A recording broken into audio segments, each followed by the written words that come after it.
Okay, so this is the end of day 2. So today we started out pretty early alongside some supported groups who were starting at the same place.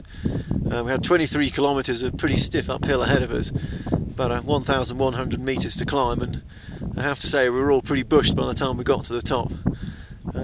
Mainly, on the most part, we managed to resist the temptation to grab a lift by hanging onto the back of any tractors, because we thought we'd better do this one properly, although I think Steve was probably the most tempted.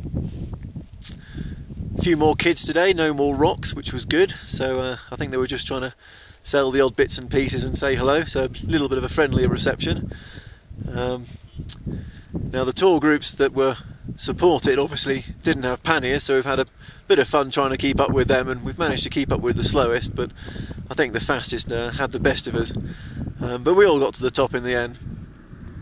Now the top of the pass was pretty high, and like I say, we're all pretty bushed, so we're pretty keen to start getting down because it's quite cold, quite high altitude. A little bit worried about altitude sickness, so coming down the other side of the pass was pretty glorious mountain biking, really.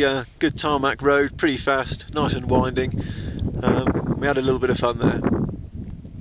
Now unfortunately Andy's got a bit of the altitude sickness, so currently we're camped at 4,400 metres just next to the Scorpion Lake, which is an enormous lake, very spiritual place for the Tibetans apparently.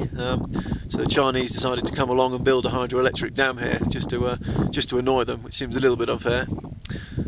So Andy's currently laid up in bed. Me and Steve have just had a very big feed. We're just looking at the map to try and work out what we can do tomorrow, depending on how lively Andy feels.